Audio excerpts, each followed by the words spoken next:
کس لیے کہ ہمارے رب نے ہم سے یہ کہا ہے کہ ہم اس ٹائم پیریڈ میں اپنے آپ کو کھانے پینے سے روکیں، تو ہم اپنے آپ کو کھانے پینے سے روکتے ہیں۔ تو جو اللہ تعالیٰ کی فرما برداری کا پہلا لیول ہے وہ ہم اچیو کر پاتے ہیں اس طرح سے، اپنے آپ کو روک کے۔ اور جب ہم اس کی مسلسل 30 دن پریکٹس کرتے ہیں تو ہم اس لیول پہ آ جاتے ہیں کہ جہاں پہ ہم اللہ تعالیٰ کے اس حکم کو مان کے دوسرے لیول تک چلے جائیں۔ دوسرا لیول کیا ہے؟ اس کا دوسرا لیول یہ ہے ویورز کہ اب جب ہم اللہ تعالیٰ کے حکم کے مطابق اپنے آپ کو کھانے پینے سے روک رہے ہیں، یعنی ہم نے اپنے نفس کو اتنا قابو کر لیا کہ جو انسان کی ایک بیسک ضروریات ہوتی ہیں اس کو بھی وہ قابو کر لے، تو پھر کیا ہوتا ہے کہ ہم جو ہے اللہ تعالیٰ کی رضا کی خاطر، اللہ تعالیٰ کی خوشنودی کے خاطر اللہ کی حدود کے دائرے میں داخل ہو جاتے ہیں۔ یعنی اب اللہ نے ہم سے جن اعمال کو کرنے کا تقاضا کیا ہے اور ہمارے اعمال کو جن حدود، شریعت کے حدود میں رہ کے جو ہے کرنے کا حکم دیا ہے، ہم اس دائرے میں آ جاتے ہیں اور ہم اپنے آپ کو ہر اس چیز سے جو ہے اجتناب کرواتے ہیں، مثلاً جھوٹ سے اور ہر اس چیز کو دیکھنے سے جس کے دیکھنے سے اللہ خوش نہیں ہوگا، ہر اس چیز کو سننے سے جس کے سننے سے ہمیں پتہ ہے کہ اللہ تعالیٰ ہم سے راضی نہیں ہوں گے، یا ہر اس جگہ جانے سے اور ہر اس کام کو کرنے سے جس سے ہمیں اللہ کی خوشنودی حاصل نہ ہو، ہم اجتناب برتتے ہیں۔ تو یہ ہم کس لیے کرتے ہیں؟ اللہ کی خوشنودی کی خاطر، اللہ کی رضا کی خاطر۔ تو اس سے جب ہم اپنے نفس کو، اپنی جو نفس کی خواہشات ہیں اس منہ زور گھوڑے کو لگام ڈالتے ہیں تو ہم کیا کرتے ہیں ویورز کہ ہم اللہ کی حدود کے دائرے میں آ جاتے ہیں، اور جب ہم اللہ کے حدود کے دائرے میں آ جاتے ہیں تو اللہ تعالیٰ ہم سے خوش ہوتا ہے اور اللہ تعالیٰ ہم سے راضی ہو جاتا ہے۔ اس طرح ہمیں اللہ کی رضا حاصل ہو جاتی ہے۔ صحیح بخاری کی حدیث ہے کہ آپ صلی اللہ علیہ وآلہ وسلم نے فرمایا کہ جس نے ایمان اور احتساب کے ساتھ رمضان کے روزے رکھے اس کے پچھلے تمام گناہ معاف کر دیے جاتے۔ تو احتساب سے یہاں کیا مراد ہے؟ یعنی ہم اپنے اعضاء اور جوارے سے یہ دیکھیں کہ ہم کیا کوئی ایسی چیز تو نہیں دیکھ رہے جس سے اللہ نے ہمیں روکا ہے، یا ہم کوئی ایسی چیز تو نہیں سن رہے جس سے اللہ نے ہمیں روکا ہے، ہم کوئی ایسی چیز تو نہیں بول رہے، غلط بات تو نہیں کر رہے، جھوٹ تو نہیں بول رہے، ہم چغلی تو نہیں کر رہے، ہم غیبت تو نہیں کر رہے۔ ہم اپنے آپ کو کیا ان تمام چیزوں سے روک رہے ہیں؟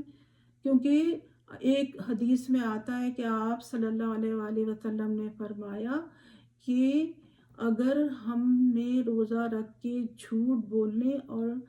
جھوٹ کرنے سے اپنے آپ کو نہیں روکا تو اللہ تعالیٰ کو ہمارے بھوکے اور پیاسے رہنے سے کوئی غرض نہیں ہے۔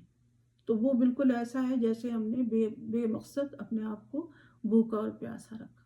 اس سے ہمیں وہ لیول حاصل نہیں ہو سکے گا اللہ کی خوشنودی کا جو آخر میں ہمیں تقویٰ تک لے جائے۔ ہمارا مقصد، روزے کا مقصد کیا ہے؟ تقویٰ حاصل کرنا، یعنی پاکیزگی حاصل کرنا۔ تو جب ہم اپنے اعضاء اور جوارے سے، یعنی اپنی جو بول چال سے، اپنی آنکھوں سے روزہ رکھیں گے، اپنے کان سے روزہ رکھیں گے، اپنے پاؤں اور ہاتھ کو ان چیزوں سے روکیں گے جس سے اللہ نے منع کیا ہے۔ غیبت نہیں کریں گے، یعنی ہم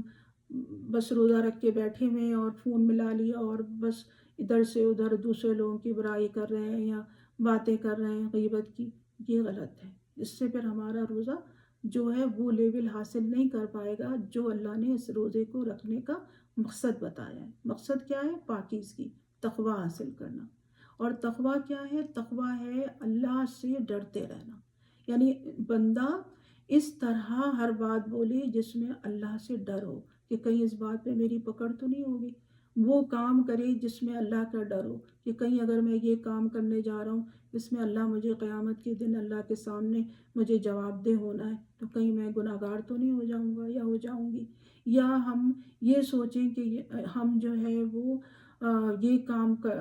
اس جگہ پہ جا رہے ہیں، کیا یہاں پہ جانا ہمارے لیے صحیح ہے؟ کہیں یہ تو نہیں ہے کہ ہمیں اللہ آخرت میں اللہ کے سامنے جواب دہ ہونا ہوگا، تو ہم جو ہے اللہ کے سامنے گناہ گار کی صورت میں کھڑے ہوں۔ تو ان تمام چیزوں کا لحاظ کرتے ہوئے جب ہم روزہ رکھیں گے، یعنی ہمیں اپنے خالی پیٹ کو روزہ نہیں رکھوانا ہے، ہمیں اپنے اعضاء اور جوارح سے بھی روزہ رکھنا ہے۔ مثلاً آنکھوں کا روزہ ہونا چاہیے، ہماری جو ہے وہ کانوں کا روزہ ہونا چاہیے، ہماری ہاتھوں کا روزہ ہونا چاہیے، ہمارے قدموں کا روزہ ہونا چاہیے، ہماری سوچ کا روزہ ہونا چاہیے۔ اتنے زیادہ جب ہم اللہ سے ڈرتے ہوئے اور اپنے آپ کو، اپنے نفس کو قابو میں رکھ کے روزہ رکھیں گے تو ہم تقویٰ کے اور قریب آ جائیں گے۔ اور آخری منزل کیا ہے؟ آخری منزل ہے تقویٰ، یعنی کہ ہم پھر اللہ کی، جب ہم اتنا اپنے نفس پہ قابو کر لیں گے تو پھر ہم کوشش کریں گے کہ ہم اب ہمارے ہر ایکشن سے اللہ تعالیٰ خوش ہوں، تو ہم اب وہ کام کریں گے جس سے ہمیں اللہ تعالیٰ کی سے اپریسیشن ملے، اللہ تعالیٰ ہم سے راضی ہو جائیں اور بہت زیادہ راضی ہو جائیں اللہ تعالیٰ ہم سے۔ ہم چیریٹی بھی کریں گے رمضان میں، ہم دوسرے لوگوں کے دکھ درد کا احساس کریں گے۔ اللہ تعالیٰ نے رمضان جو ہے وہ قرآن کا مہینہ ہے، کیونکہ اللہ تعالیٰ نے اس میں قرآن کو اتارا ہے، تو ہم قرآن سے اپنے آپ کو جوڑ لیں گے، ہم قرآن کو پڑھیں گے، ہم قرآن کو سمجھیں گے، ہم قرآن کو اپنے اعمال میں شامل کریں گے، ہم قرآن سے تقویٰ حاصل کرنے کی کوشش کریں گے، ہم قرآن کو دوسروں تک پہنچائیں گے۔ یعنی آپ یوں سمجھ لیے ویورز کہ قرآن کو ہم رمضان کو ہم قرآن کا مہینہ بنا کے قرآن سے جڑ جائیں گے، اور ہم اللہ تعالیٰ کی خوشنودی کے خاطر ہر وہ کام کریں گے جس کا قرآن ہمیں حکم دیتا ہے، جس کا قرآن ہم سے تقاضا کرتا ہے، وہ شریعت پہ اپنے آپ کو چلانے کی کوشش کریں گے جس کا قرآن نے ہم سے تقاضا کیا ہے۔ ویئرس اصل میں قرآن جو ہے اس میں اللہ تعالیٰ فرماتے ہیں کہ ہم نے اس کو اس لیلۃ القدر میں نازل کیا جو 1000 مہینوں سے بہتر ایک رات ہے۔ تو آپ سوچئے کہ قرآن کے نزول کی رات کو اللہ تعالیٰ نے 1000 مہینوں سے بہتر ایک رات بتایا ہے، تو یعنی اس سے ہم قرآن کی اہمیت کا اندازہ لگا سکتے ہیں۔ تو جب ہم قرآن سے جڑ جائیں گے اور قرآن کو سمجھیں گے، قرآن کو پڑھیں گے، قرآن کو یاد کرنے کی کوشش کریں گے، کیونکہ حدیث میں آتا ہے کہ ہمیں جتنا قرآن ہمیں یاد ہوگا، ہم جنت میں جب جائیں گے تو ہم جنت میں جاتے جائیں گے اور وہ قرآن پڑھتے جائیں گے۔ تو ہم زیادہ سے زیادہ اس مہینے میں قرآن کو میمورائز کرنے کی کوشش کریں گے، ہم قرآن کو سمجھنے کی کوشش کریں گے۔ یعنی ہم اپنے لیے اس مہینے میں ہم یوزلی تو ہم یہ کرتے ہیں نا کہ جب رمضان کا مہینہ آیا زیادہ تر تو ہمارا فوکس ہوتا ہے کہ یار ہم سموسے اور ایگ رول اور پیٹیز بنا کے رکھ لیں، سیو کر لیں تاکہ ٹائم کی بچت ہو۔ یہ بھی اچھی بات ہے، کرنا چاہیے، لیکن اس کو مین جو ہے اس کی مین اہمیت یہ نہیں ہونی چاہیے۔ رمضان کی مین جو ہماری کوشش ہونی چاہیے کہ ہم اس میں نیکیاں زیادہ سے زیادہ کیسے حاصل کریں، کیونکہ رمضان میں نفل کا ثواب فرض کے برابر ہے، اور فرض کا ثواب بے بہا بے انتہا ہے، 700 گنا تک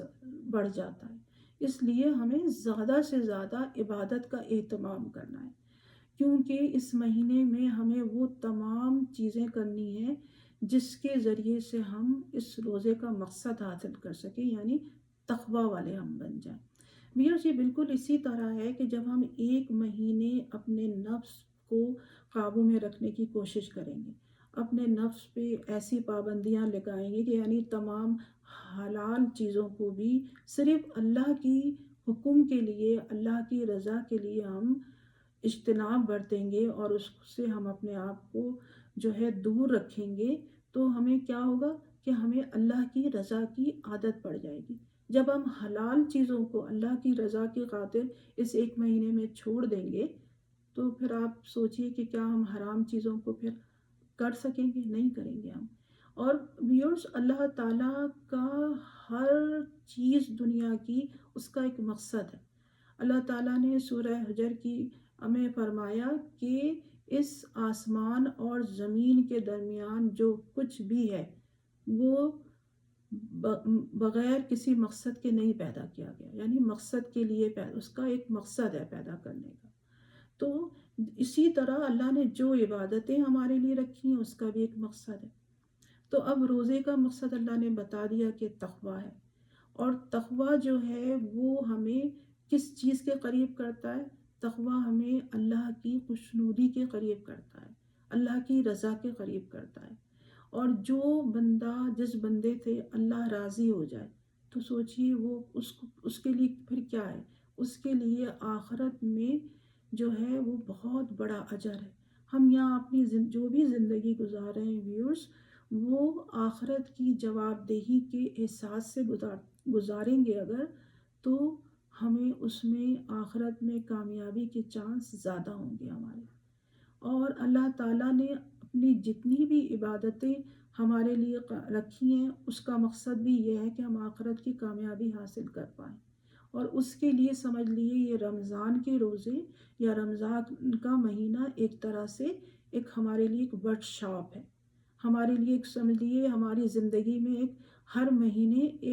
ایک مہینے کی ڈرل اللہ تعالیٰ ہمیں کراتا ہے تقویٰ حاصل کرنے کے لیے کہ ہم متقی بن جائیں۔ تو اللہ تعالیٰ جس طرح آپ دیکھیں ہر اداروں میں فائر ڈرل ہوتی ہے کہ بھئی اگر خدا نخواستہ کسی ادارے میں آگ لگ جائے تو کس طرح آپ فوراً جو ہے ایگزٹ کریں اس عمارت کے اندر سے، تو اس کی ایک فیک ڈرل کرائی جاتی ہے مہینے میں یا 2 مہینے میں ایک دفعہ، تاکہ اگر کبھی خدا نخواستہ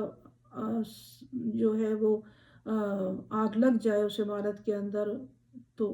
جو لوگ ہیں وہاں کے وہ آسانی کے ساتھ ایگزٹ کر سکیں۔ بالکل اسی طرح اللہ تعالیٰ ہمیں ہر ایک سال میں ایک مہینے ہم سے یہ جو ہے تقویٰ حاصل کرنے کے لیے، ہمارے نفس کو قابو میں رکھنے کے لیے، ہمیں اللہ کی رضا پہ سر تسلیم کم کروانے کے لیے اللہ تعالیٰ ہم سے یہ ڈرل کرواتے ہیں۔ اللہ تعالیٰ ہم سے یہ ایک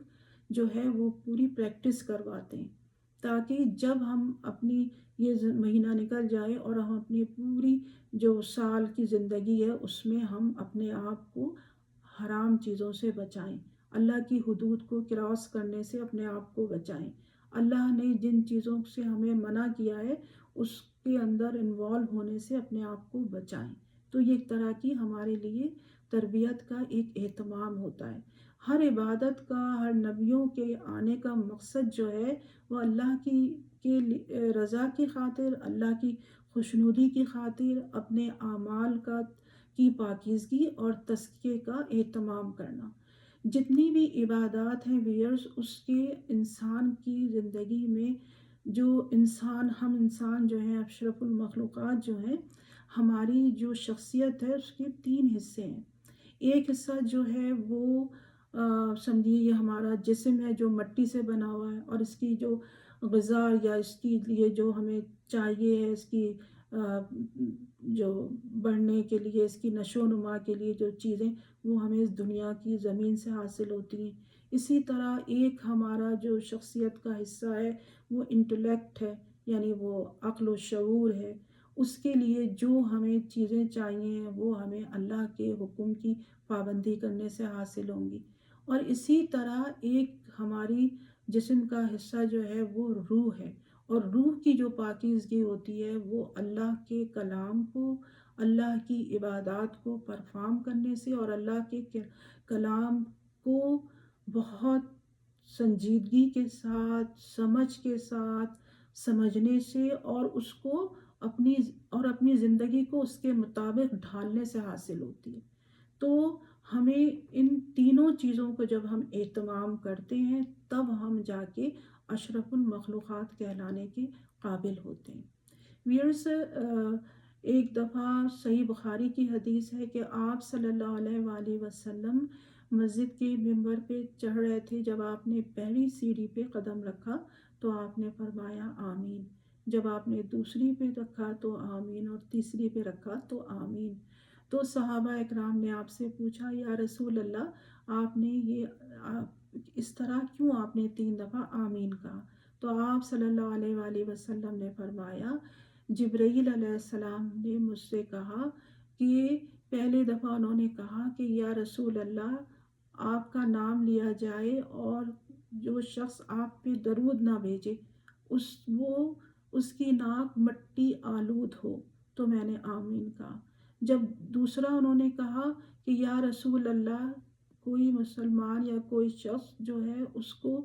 اس کے ماں باپ بڑھاپے کی حالت میں ملیں اور وہ ان کی خدمت کر کے آخرت میں جنت نہ کمائے، تو وہ مٹی آلود ہو، اس کی پیشانی مٹی آلود ہو، تو میں نے کہا آمین۔ اسی طرح تیسری دفعہ جبرائیل علیہ السلام نے کہا کہ یا رسول اللہ جس شخص کو رمضان ملے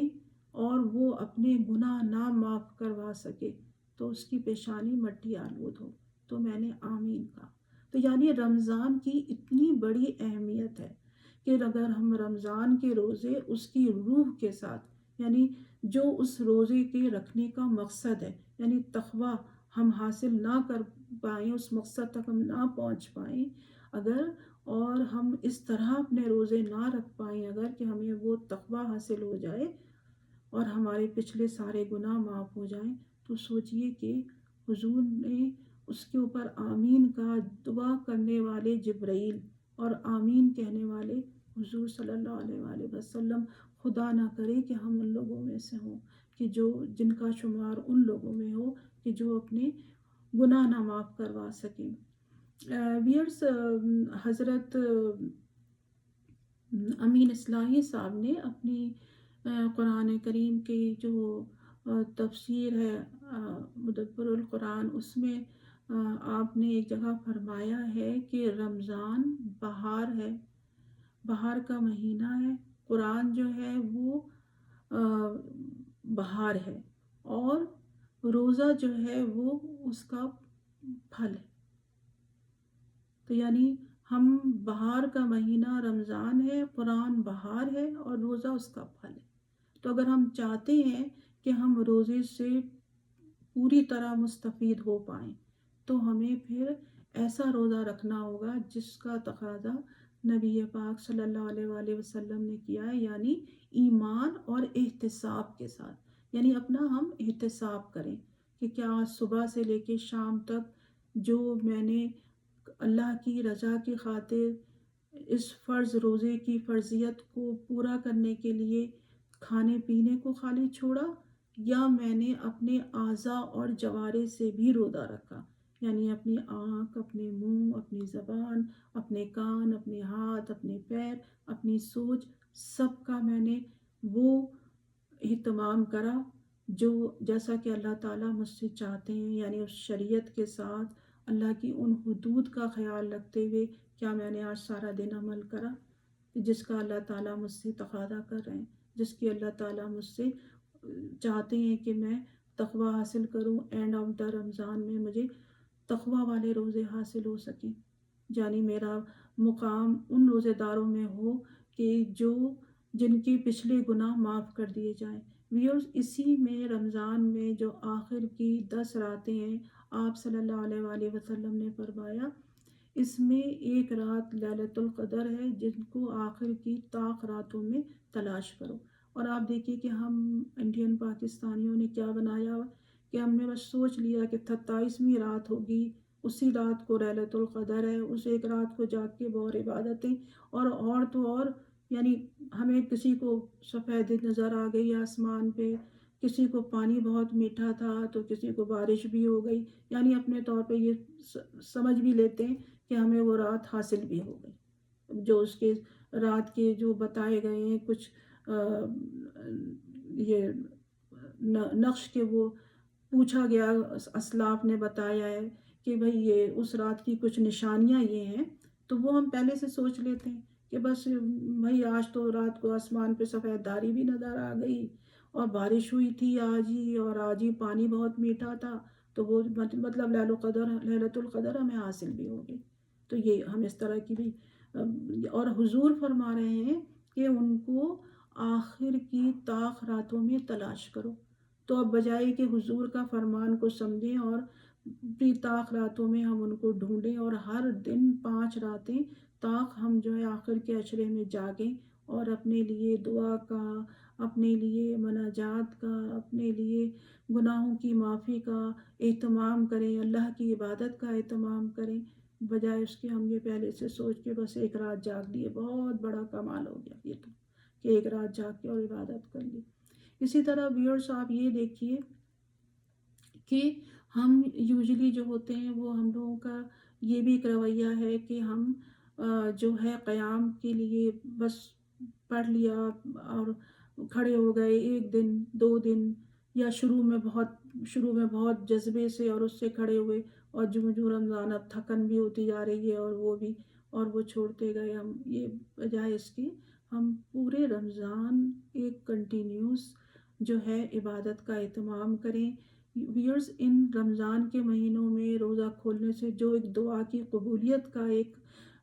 جو اللہ تعالیٰ نے وقت بتایا ہے، تو اس میں حدیث میں آتا ہے کہ روزے دار جب روزہ کھلتا ہے اس سے پہلے جب وہ دعا کرتا ہے وہ قبول ہوتی ہے۔ تو ہمیں اپنے لیے دعاؤں کا اہتمام کرنا چاہیے، ایک چھوٹی سی مسنون دعاؤں کی کتاب اپنی نماز کی جگہ پہ رکھیں، روزانہ ان دعاؤں کو پڑھیں، اللہ تعالیٰ سے گڑ گڑا کے اپنی جو بھی خواہشات ہیں دعائیں ہیں ان دنوں میں ہم کریں۔ روزے کے وقت کم سے کم روزانہ کی 30 دعائیں تو اپنی لکھ کے رکھ لیں ہم، کہ یہ دعائیں ہمیں کرنی ہیں، جو ہمیں بہت اپنی زندگی میں چیزیں چاہیے یا جو ہم چاہتے ہیں کہ ہمیں حاصل ہو اعمال، اس کے لیے وہ ہم دعائیں کریں، دعاؤں کا اہتمام کریں، تسبیحات اذکار کا اہتمام کریں،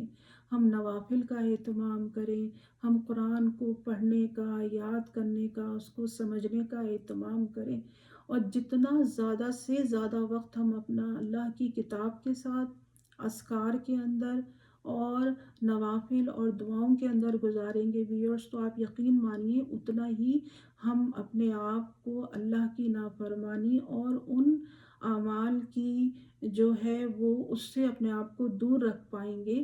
جن کے ذریعے ہمیں روزے کی جو اصل مقصد ہے یعنی تقوی حاصل ہونے میں دشواری ہو، ان اعمال سے ہم اپنے آپ کو جو ہے وہ دور رکھ پائیں گے۔ تو انشاءاللہ تعالی ہم اس طرح سے اپنے رمضان ہم اور آپ گزاریں انشاءاللہ تعالی، اور اللہ تعالی ہمیں اس میں کامیابی عطا فرمائے۔ ہمارے اور آپ کے یہ رمضان ایسے رمضان ہوں کہ جس میں ہمارے پچھلے گناہ سارے معاف کر دے اللہ تعالیٰ، اور ہمیں اس کی تمام برکتیں، رحمتیں اور نعمتیں ہم حاصل کر پائیں۔ اللہ تعالیٰ سے اب یہ دعا ہے کہ اللہ تعالیٰ ہمیں اس میں کامیاب کرے۔ ویورس اس دعا کے ساتھ کہ اللہ تعالیٰ ہمیں اس میں اپنی رحم اور کرم سے کامیابی عطا فرمائے، اور اللہ تعالیٰ اس رمضان کو ہماری بخشش کا ذریعہ بنائے۔ ہم اس ویلاگ کو یہیں پہ ختم کرتی ہوں۔ اگر آپ کو میرا ویلاگ اچھا لگے تو آپ اس کو لائک کریے اور اس کو شیئر کریے ویورس، اور آپ میرے چینل کو سبسکرائب بھی کریے۔ تو انشاءاللہ نیکسٹ ٹائم ایک نئے ویلاگ کے ساتھ حاضر ہوں گی۔ تو اس وقت تک کے لیے اجازت دیجیے اس دعا کے ساتھ کہ اللہ تعالیٰ آپ کے اور میرے رمضان اس دفعہ ایسے گزریں جس میں ہمارے پچھلے تمام گناہ معاف کر دے اللہ تعالیٰ۔ آمین ثم آمین۔ السلام علیکم۔